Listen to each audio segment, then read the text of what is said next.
अस्सलामु अलैकुम everyone, how are you all. उम्मीद है कि आप सब ठीक होंगे। I am here with another lecture that is lecture number 105 for class 9th, जिसमें हम लोग यूनिट नंबर 6 यानी कि सॉल्यूशंस के बारे में बात कर रहे हैं। एंड इन दिस चैप्टर हमने अपने इस चैप्टर को रिसेंटली स्टार्ट किया है फ्रॉम द प्रीवियस लेक्चर, जिसमें हमने ब्रीफ इंट्रोडक्शन मैंने आपको दिया सॉल्यूशंस के बारे में, आपको कॉन्सेप्ट क्लियर करने की कोशिश की सॉल्यूशंस होते क्या हैं, क्यों ये होमोजीनियस मिक्सचर्स कहलाते हैं, मिक्सचर्स क्यों कहलाते हैं, कंपाउंड क्यों नहीं कहलाते। उसके अलावा मैंने आपको इंट्रोड्यूस करवाया था to two different terms that is solvent and solute. मैंने आपको बताया सॉल्वेंट क्या है, यानी कि सॉल्यूशन का वो हिस्सा जो कि लार्जर क्वांटिटी में प्रेजेंट हो, लार्जर कॉन्सेंट्रेशन में प्रेजेंट हो, that is called as a solvent. And solution का वो हिस्सा जो कि स्मॉलर अमाउंट में प्रेजेंट हो, स्मॉलर क्वांटिटी में प्रेजेंट हो, that would be called as a solute. तो आज के लेक्चर में हम लोग बुक से बाकायदा इसका इंट्रोडक्शन स्टार्ट करते हैं। सॉल्यूशंस होते क्या हैं? They are homogeneous mixture. कल भी आपको बताया था होमोजीनियस मिक्सचर कहलाते हैं सॉल्यूशंस, और ये दो या दो से ज़्यादा डिफरेंट कंपोनेंट्स से मिलके बने होते हैं। Minimum 2 components are necessary to make a solution. Minimum 2 components, one component will belong from to solvent, other component will belong to solute। उसके अलावा सॉल्यूशंस में दो से ज़्यादा भी कंपोनेंट हो सकते हैं, दो या दो से ज़्यादा कंपोनेंट होते हैं, जिसमें सॉल्वेंट भी ज़्यादा अमाउंट में हो सकते हैं और सोल्यूट भी ज़्यादा अमाउंट में हो सकते हैं। तो ये तो बात होगी सॉल्वेंट और सोल्यूट की। अब हम सोल्यूशन की बात करते हैं according to the 3 states of matter that is solid, liquid and gas. तो अगर हम अपने इर्द गिर्द देखें तो आज मैं आपको दूंगी कॉमन एग्जांपल्स जो आपको अपने इर्द गिर्द मिलेंगी अबाउट द सॉल्यूशन, जिसमें सॉल्यूशन तीनों डिफरेंट स्टेट में आपको मिलेगा, चाहे वो लिक्विड है, चाहे वो सॉलिड है, या चाहे वो गैस है। तो अगर मैं आपको बताऊं कि लिक्विड की एग्जांपल दूं, तो लिक्विड में अगर हम देखें लिक्विड सॉल्यूशन हो सकते हैं, तो उसमें अगर हम सॉल्वेंट लिक्विड ले लें, सॉल्यूशन लिक्विड होगा। थोड़ा सा इसको भी क्लियर कर देते हैं। अगर हम सॉल्यूशन की यहाँ पे एक और कैटेगरी ले लें, SOLN, ये सॉल्यूशंस के लिए मैंने लिखा है, अगर ये लिक्विड फॉर्म में है तो उसके अंदर हो सकता है सॉल्वेंट लिक्विड फॉर्म में हो, यानी कि जो लार्जर अमाउंट में इसका कंपोनेंट है वो लिक्विड फॉर्म में है, और सोल्यूट हो सकता है इसके पास सॉलिड फॉर्म में हो।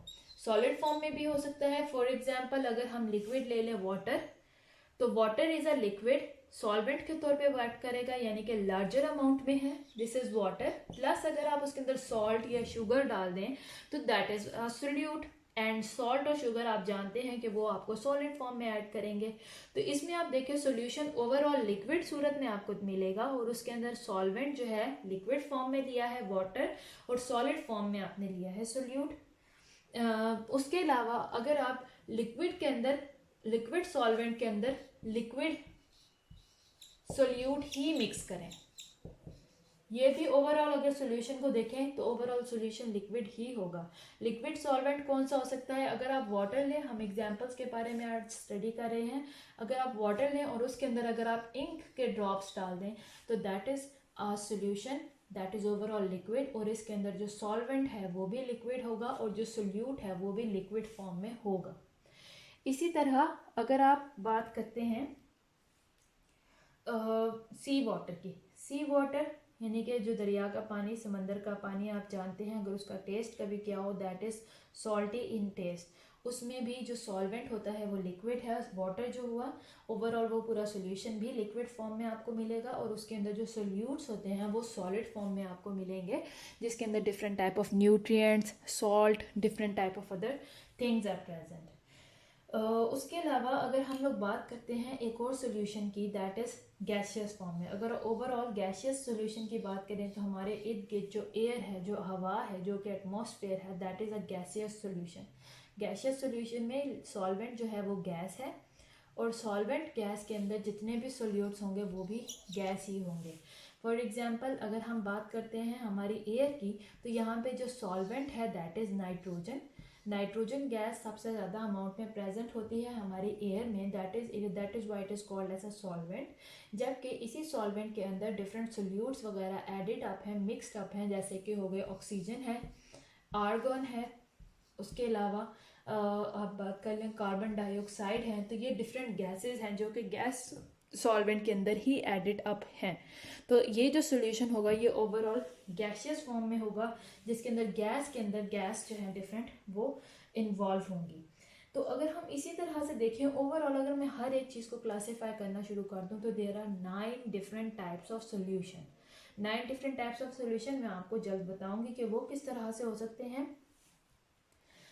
इसके अलावा अगर हम ऐसे सॉल्यूशन की बात करें जो कि सॉलिड फॉर्म में है, ओवरऑल वो आपको सॉलिड फॉर्म में ही दिखता है, तो उसके अंदर जो सोल्यूट और सॉल्वेंट है दोनों अगर वो सॉलिड फॉर्म में हो, पहले हमने बात की थी सोल्यूट सॉलिड फॉर्म में हो गया, लेकिन अगर हम सॉल्वेंट और सोल्यूट दोनों को सॉलिड फॉर्म में लें तो जो डेंटल एमेलगम्स होते हैं, यानी कि जिसके अंदर टूथ की फिलिंग की जाती है, that is also a solid solution, वो सॉलिड फॉर्म में आपको मिलेंगे। और उसके अंदर एक सॉलिड सॉल्वेंट के तौर पे एक्ट करता है और दूसरा सॉलिड जो है सोल्यूट के तौर पे एक्ट करता है।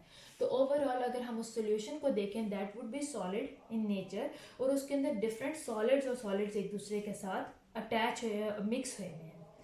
अगर हम ओवरऑल पूरे सॉल्यूशंस की बात करें तो जो लिक्विड सॉल्यूशन है, this is the most common that we come across, this is the most common solution. हमारे इर्द गिर्द लिक्विड सॉल्यूशन ही आम तौर पे पाए जाते हैं।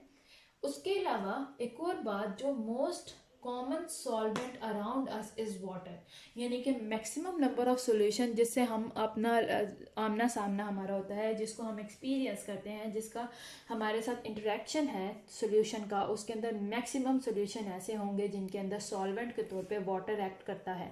तो इसका मतलब हम ये कह सकते हैं, आपसे कोई पूछे कि which is the most common solvent in the world, आप ये कह सकते हैं इट इज़ द वाटर। और वाई, बिकॉज पहली बात कि बहुत सारे सोल्यूशन में वाटर सॉल्वेंट के तौर पे एक्ट कर रहा है। सेकेंडली वाटर एक वो लिक्विड है, एक वो सॉल्वेंट है जिसके अंदर मैक्सिमम, जिसके अंदर कैपेबिलिटी है कि वो ज़्यादा से ज़्यादा सोल्यूट्स को अपने अंदर मिक्स कर सके। ऑब्वियसली जब हम लोग बात करते हैं सोल्यूशन की तो हमारे माइंड में आता है मिक्सचर। मिक्सचर का मतलब है मिक्स हो जाना। तो बहुत सारे लिक्विड्स हैं जो कि बहुत सारे दूसरे सोल्यूट्स को अपने अंदर मिक्स करने की कैपेबिलिटी नहीं रखते। फॉर एग्जांपल अगर आप ऑयल ले लेते हैं या घी ले लेते हैं in the liquid form, oil आपने ले लिया, कुकिंग ऑयल ले लिया, अगर आप उसके अंदर इंक ड्रॉपलेट्स को ऐड करने की कोशिश करें तो वो उसके अंदर बिल्कुल भी ऐड नहीं होते, बिल्कुल भी उसके अंदर मिक्स नहीं होते, बल्कि सेपरेटली ड्रॉपलेट्स के तौर पे ही आपको नज़र आएंगे। तो इसका मतलब ऑयल के अंदर कैपेबिलिटी नहीं थी कि वो सोल्यूट के तौर पे जो इंक ड्रॉपलेट्स उसके अंदर डाले गए थे वो उनको अपने अंदर मिक्स कर सके। तो यही इंक ड्रॉपलेट्स अगर आप वाटर के सॉल्वेंट के अंदर डाल दें तो आपको पता चलेगा, आप ऑब्जर्व करेंगे कि वाटर उनके अंदर इवन विदाउट स्टीयरिंग वाटर उनको कम्प्लीटली अपने अंदर डिजॉल्व कर देगा, मिक्सचर कम्प्लीटली 100% उसको होमोजीनियस मिक्सचर बना देगा। So that is why water is a common solvent, most common solvent.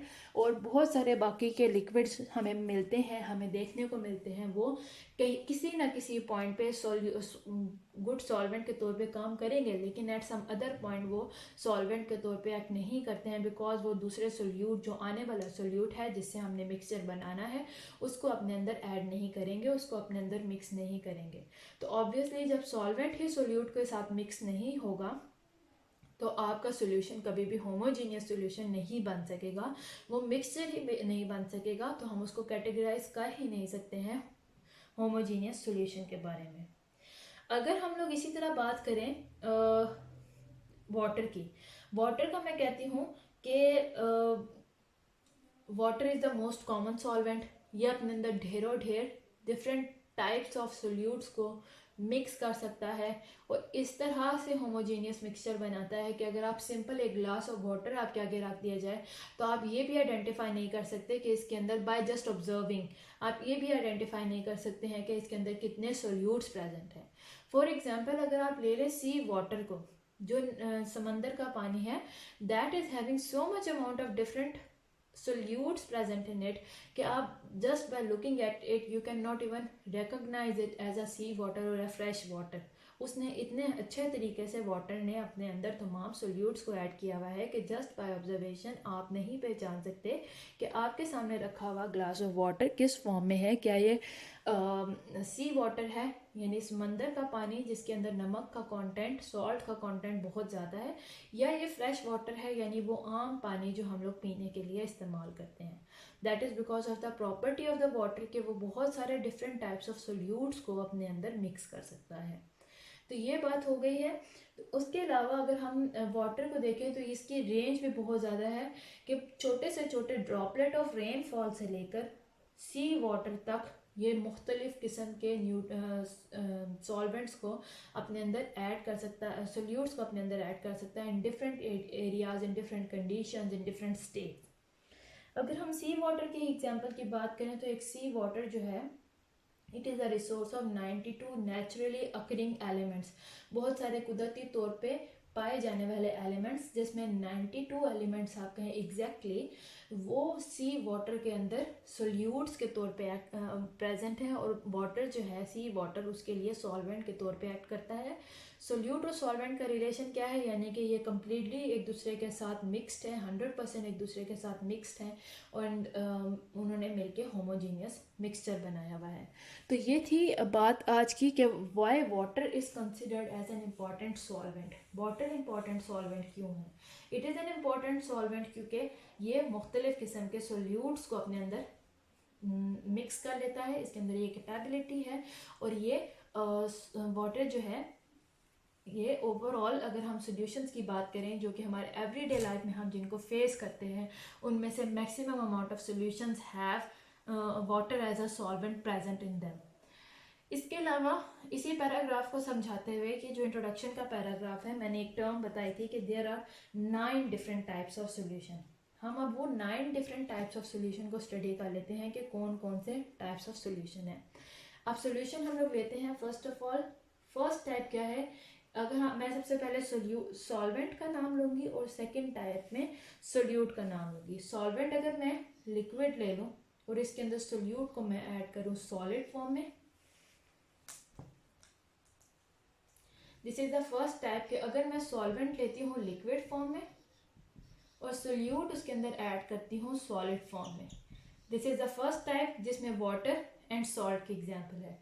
Second type क्या है, सॉलिड अगर मैं लेती हूँ लिक्विड फॉर्म में और सोल्यूट उसके अंदर ऐड करती हूँ लिक्विड फॉर्म में, जिसके अंदर दोनों लिक्विड ओवरऑल आपको सॉल्यूशन लिक्विड फॉर्म में ही नजर आएगा। इसमें एग्जांपल क्या है, वाटर के अंदर अगर आप इंक ड्रॉपलेट्स को ऐड कर दें दोनों लिक्विड फॉर्म में है, ओवरऑल जो सॉल्यूशन बनेगा वो भी लिक्विड की स्टेट में ही आपको नजर आएगा। थर्ड है अगर आप सॉल्वेंट लेते हैं लिक्विड फॉर्म में और सोल्यूट उसके अंदर प्रेजेंट हो गैसियस फॉर्म में, इसमें भी एग्जांपल है वाटर ले लें आप सी वाटर, उसके अंदर different gases like oxygen and carbon dioxide are dissolved, तो that is also a solution. Overall दिखने में वो आपको लिक्विड फॉर्म में है, लेकिन अगर आप उसके सॉल्वेंट और सोल्यूट को देखें, सॉल्वेंट लिक्विड फॉर्म में आपको नजर आएगा और सोल्यूट आपको गैसियस फॉर्म में नजर आएगा। ये हो गई फर्स्ट 3 कैटेगरीज, हमने कहा है ओवरऑल 9 है। अब हम सॉल्वेंट की टाइप को चेंज कर देते हैं। सॉल्वेंट अगर मैं ले लेती हूँ सॉलिड फॉर्म में, सॉलिड सॉल्वेंट लिया, इसके अंदर सोल्यूट भी अगर सॉलिड हो, this is an example of N alloy. Alloy का मतलब क्या है, लाइक अ स्टील, स्टील के अंदर जो डिफरेंट उसके कंपोनेंट्स हैं वो सॉलिड फॉर्म में ही होंगे, उसका सोल्यूट भी सॉलिड फॉर्म में होगा, उसका सॉल्वेंट भी सॉलिड फॉर्म में होगा। जो सॉल्वेंट होगा वो होगा आयरन, जो सोल्यूट होगा वो कार्बन, फास्फोरस, सल्फर वगैरह, तो वो सारे सॉलिड फॉर्म में ही ओवरऑल वो दिखने में पूरा मिक्सचर आपको सॉलिड फॉर्म में नजर आएगा। उसके अंदर जो कंपोनेंट्स हैं यानी कि सोल्यूट और सॉल्वेंट वो दोनों आपको सॉलिड फॉर्म में ही नजर आते हैं। उसके अलावा 5th कैटेगरी है सोल्यूशन की, जिसके अंदर अगर आप लेते हैं अपना सॉल्वेंट सॉलिड में और आप उसके अंदर जो सोल्यूट है वो आपको लिक्विड फॉर्म में नजर आए, this is an example of, इसमें अगर आप एग्जांपल ऐड करें तो that would B butter. Butter is an example जिसके अंदर सॉलिड होगा ओवरऑल उसका सॉल्वेंट, और लिक्विड उसके अंदर जो ये फैट्स वगैरह ऑयल वगैरह वो उसके अंदर लिक्विड फॉर्म में प्रेजेंट होते हैं। उसके अलावा अगर मैं बात करती हूँ 6th टाइप ऑफ सॉल्यूशन, जिसके अंदर आप सॉल्वेंट लेंगे सॉलिड फॉर्म में और उसके अंदर आप सोल्यूट लेते हैं गैसियस फॉर्म में। ये भी डिफरेंट मेटल्स वगैरह हैं, लाइक ग्लास है, ग्लास के अंदर अगर एयर बबल्स ट्रैप हो जाएं तो ओवरऑल वो एक सोल्यूशन होगा जिसमें सॉल्वेंट जो है, ग्लास जो था वो सॉलिड फॉर्म में आपको नज़र आएगा, और उसके अंदर जो सोल्यूट थे यानी कि जो कम अमाउंट में प्रेजेंट थे वो आपको गैसियस फॉर्म में नज़र आएंगे। ओवरऑल वो पूरा सोल्यूशन आपको सॉलिड फॉर्म में ही दिखेगा। उसके अलावा अगर 7th कैटेगरी की बात करें, अब मैं इसमें सॉल्वेंट की कैटेगरी चेंज कर रही हूँ। पहले हमने लिक्विड के 3 लिए, अब सॉलिड के 3 लिए, अब मैं लेती हूँ गैस।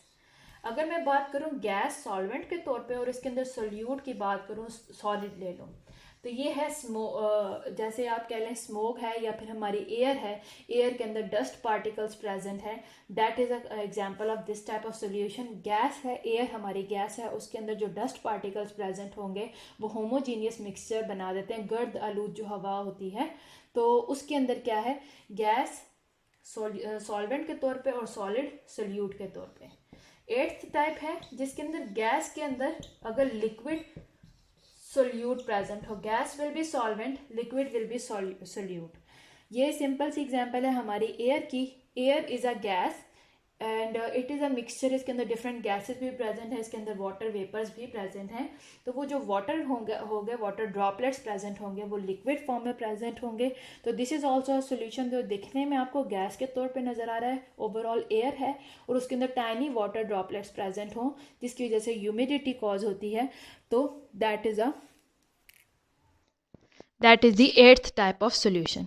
इसके अलावा अगर 9th टाइप ऑफ सोल्यूशन की बात करें, गैस ही सॉल्वेंट है और गैस ही सोल्यूट है, तो ये सिंपल हमारी एयर की एग्जांपल है।